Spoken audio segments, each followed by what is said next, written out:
Fala Fogão, tá começando a primeira edição do Radar Alvinegro nessa quinta-feira, 28 de março. Dia seguinte a goleada do Glorioso para cima do Boa Vista na partida de ida da final da Taça Rio. Depois dessa vitória por 4-0, o Botafogo se dá ao luxo de no domingo, no jogo decisivo, ter um treino com a presença do seu torcedor. Porque cá entre nós, essa decisão já acabou. O Boa Vista não vai reverter esse cenário no estádio Newton Santos, mesmo que o Botafogo entre em campo com uma equipe completamente reserva. Isso simplesmente não vai acontecer. Agora, é claro, a gente precisa aproveitar essa oportunidade para poder dar rodagem e minutagem para certos atletas, de repente contando até com o retorno dos lesionados, Jefinho, Luiz Henrique e John. Será? Fora, claro, Eduardo e Danilo, que não foram sequer relacionados para esse confronto. Teremos uma equipe mexida. Só que antes da gente falar sobre isso, a gente vai falar sobre o jogo de ontem. Afinal de contas, uma vitória por 4-0 precisa ser destacada. E eu vou trazer aqui a minha visão sobre os principais destaques da equipe nesse confronto. Quero trazer também declarações do próprio Fábio Mathias antes da partida e depois dessa vitória, dessa goleada. Além disso, trazer também falas do Rafael, ele que voltou à equipe do Botafogo, fez uma ótima recuperação de bola que acabou virando uma assistência para o Yarlen. Mais um gol do menino, por sinal. Em 3 jogos como profissional, 2 gols marcados. Começa muito bem na equipe de cima e que siga dessa maneira. Quero destacar também que Oscar Romero já apareceu no bid. Ele vai fazendo a sua mini pré-temporada, conforme informou o TF lá no seu canal, mas já está disponível para quem sabe aí na próxima quarta-feira estar relacionado. Será que isso vai acontecer? Eu estou numa expectativa positiva para o Oscar Romero quando vestir a nossa camisa. Você também está? Fica aqui até essa pergunta. Você também está nessa expectativa pelo Oscar Romero? O que você espera do atleta vestindo a camisa do Botafogo?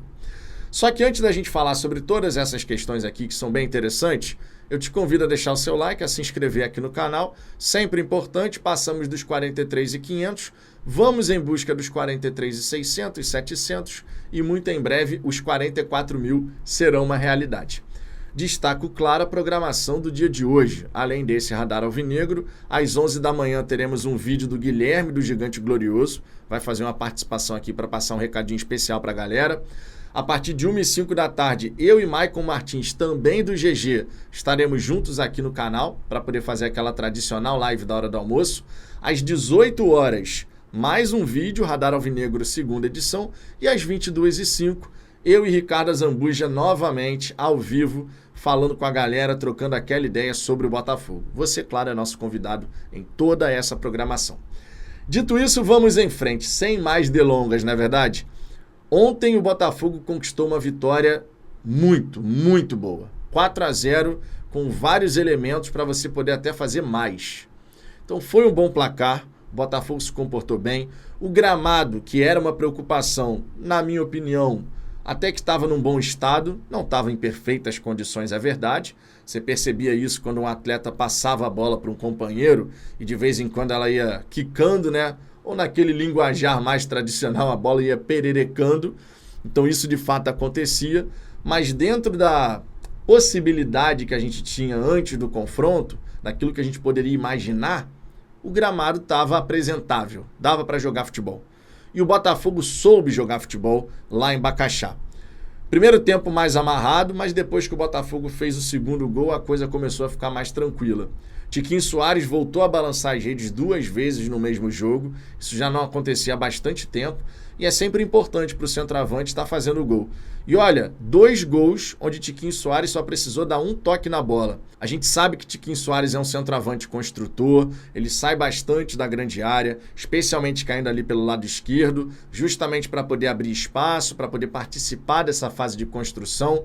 Mas faz falta, né? Você ter um centroavante que vai lá fazer aquele gol com um toque só na bola. E já fazia algum tempo que o Tiquinho realmente não recebia esse tipo de oportunidade. Mandou bem nas 2 finalizações, sem chance de defesa para o goleiro, nas 2 ocasiões, e que isso possa ajudar a gerar confiança para o nosso atacante, para o nosso camisa 9. Confiança é sempre importante para todo mundo nessa vida. E quando a gente fala de futebol, isso não é diferente. Vê, por exemplo, o Júnior Santos. Olha o que o Júnior Santos está fazendo nessa temporada. São 16 partidas, sendo que em 10 ele começou como titular. Tem 13 gols marcados e 2 assistências. O Júnior Santos, nesse quesito de confiança, irmão, tá lá em cima, mas tá no limite. Quer dizer, passou do limite já, porque tá sem limite. A confiança do Júnior não para de aumentar. E que bom, inclusive, que ele possa seguir dessa maneira. Hoje o Júnior Santos é titular do Botafogo, mas muito titular. Não tem nem o que discutir. O Luiz Henrique vai ter que correr muito atrás para poder ganhar a sua oportunidade. Tudo bem que ao longo da temporada a gente vai ter que rodar o elenco, né? A gente não vai ficar sempre com aquele mesmo 11 titular. Esse tempo já passou. O Botafogo, nesse momento, ele tem como montar 2 times muito interessantes. Claro que o time B não seria ainda tão forte quanto o time A, mas, por exemplo, quando chegar Alan e Igor Jesus na segunda janela, e de repente mais algum atleta inclusive, a gente vai ter o time A e o time B com todos os elementos para ser muito competitivo. Vai depender, claro, do trabalho desse próximo treinador. Se o treinador conseguir fazer as individualidades virarem um coletivo muito forte, irmão, mas vai ser enjoado jogar contra o Botafogo, tá? Seja o time A, seja o time B. Agora, voltando para o jogo contra o Boa Vista, dei uma viajada aqui de leve, né? Falando dessas outras questões. Vale destacar também o Yarlen, que novamente conseguiu balançar as redes. Ele, inclusive, deixou bem claro que é ambidestro. Aquele golaço que ele fez também em Bacaxá contra o Sampaio Corrêa foi com a canhota. Ontem foi com a perna direita. Então ele já falou, sou ambidestro. O que é muito positivo, tá? Um jogador de ataque que tem habilidade e capacidade para poder finalizar, seja com a esquerda, seja com a direita, irmão, esse garoto sendo bem trabalhado e virando o jogador que a gente acredita ele pode virar, vai dar trabalho, tá? Vai dar trabalho, porque o normal, ainda mais para pontas, primeiro é não saber finalizar. Essa é a regra. Quantos pontas no futebol brasileiro sabem de fato finalizar? São poucos. Então, se você tem um ponta que é bom na finalização e melhor ainda, finaliza seja com a esquerda, seja com a direita, irmão, isso daí tem um potencial para dar bom que eu vou te falar, tá? E eu fico feliz por ele começar dessa forma, especialmente depois daquele clássico, onde ele ficou marcado como o garoto que foi arrastado de um lado para o outro. Né? O Hugo puxou para dentro de campo, os jogadores do Fluminense tiraram de dentro de campo, depois ele voltou para dentro de campo. Então ele fazer esses gols, isso é muito bacana, cara. Isso é muito bacana porque vão passar a falar sempre do garoto que fez o golaço contra o Sampaio Corrêa, do garoto que em 3 jogos fez 2 gols como profissional. Eu fico muito feliz por isso porque vai pavimentando, né? Um começo de trajetória assim, bem legal, com a torcida feliz com o garoto, isso tudo é muito positivo. Tomara que o Yarlen siga nessa pegada e que renove o contrato com o Botafogo, diga-se. O Botafogo está tentando essa renovação, segundo o Thiago Veras, da Rádio Tupi, justamente para ampliar o vínculo, que vai até novembro de 2025 por enquanto, e também aumentar as multas, seja para o mercado interno, seja para o mercado internacional. Vale destacar ainda, Fogão, a partida do Gatito. É verdade que no primeiro tempo ele deu um vacilo ali na hora de sair jogando com os pés, mas olha, em compensação, tem uma defesa que ele faz no começo do segundo tempo, que é um chute difícil, rasteiro do Eric Flores. E além disso, ainda teve aquela reposição de bola simplesmente sensacional. Tá? Aquilo ali é meio gol. Vamos falar a verdade, é meio gol. A reposição de bola para o contra-ataque do Glorioso, puxado ali pelo Júnior Santos, minha Nossa Senhora. Minha Nossa Senhora. O Gatito muitas vezes ele é criticado pela demora para poder chegar e fazer essa reposição. Mas nessa daí é nota 10, não tem nem o que falar. Meio gol é do Gatito, sem sombra de dúvida, meio gol é do Gatito. Porque não fosse ele, não ia ter aquela puxada de contra-ataque maravilhosa. Contra-ataque esse puxado pelo Júnior Santos, dando a assistência para o Tiquinho Soares com essa finalização com um toque só na bola. Muito positivo. Agora, o ponto que não foi tão legal assim no jogo de ontem foi aquele lance do Lucas Halter, né? Foi um lance isolado, é verdade, na partida, mas isso tem preocupado a torcida botafoguense. Não fosse aquele impedimento, ele teria feito um pênalti bobo, num lance de mano a mano, né? 1 contra 1, o Lucas Halter está tendo essa dificuldade nessas situações de X1, onde ele tem que marcar um cara que parte com habilidade para cima dele. Ele está tendo essa dificuldade. É claro que está cedo ainda para você bater martelo em relação ao Lucas Halter. Na minha opinião, a partida dele não foi ruim. Inclusive, ele fez uma recuperação de bola que foi essencial, tá? No começo do segundo tempo. Tem uma enfiada de bola ali que o cara ia sair na cara do Gatito, mas o Lucas Halter consegue se antecipar e joga para lateral, joga para fora. Então, ele não fez um mau jogo no meu entendimento, mas esses lances específicos, eles são meio cruéis assim com os zagueiros e goleiros também. São 2 posições que tu pode fazer, meu irmão, um jogo maravilhoso. Se em um lance você comete um erro que gera uma situação de gol e até um gol do adversário, aquilo ali fica muito marcado. Assim é a vida de zagueiro e goleiro, não tem muito para onde fugir, essa é a grande realidade. Também quero destacar o Damian Soares, que tem demonstrado uma certa dificuldade, tem que marcar um ponta de velocidade, precisa de uma dobra de marcação especial ali pelo corredor lateral, e acredito que o próximo treinador vai trabalhar bem essa situação, porque com o Fábio Matias, a gente está conseguindo os resultados, mas não dá para dizer aqui que a gente está tendo um sistema defensivo todo ajeitadinho, todo bonitinho, sem dar espaço para os adversários. É claro que de vez em quando os adversários vão conseguir produzir esses espaços, mas a gente tem concedido muito espaço entre linhas e também pelos corredores laterais. São situações que precisam ser corrigidas, seja pelo Fábio, enquanto estiver ali como interino, seja pelo próximo técnico. Se a gente tiver uma defesa forte, pode ter certeza que o Botafogo vai chegar firme para brigar por Brasileiro, Copa Libertadores, Copa do Brasil, porque qualidade lá na frente a gente tem. Então, tendo um sistema defensivo que é difícil de ser batido, isso vai ser muito positivo para o Botafogo, sem a menor sombra de dúvida. Agora, trazendo aqui algumas declarações do Fábio Matias, para a gente poder andar aqui com esse vídeo, deixa eu trazer aqui duas declarações que foram bem interessantes em relação a isso. O Fábio Matias, antes da partida, ele comentou o seguinte: é importante ressaltar a importância dos jogos. São os 2 da final, que dão vaga na Copa do Brasil, mais o início da fase de grupos da Libertadores. Depois, tem um intervalo de uma semana.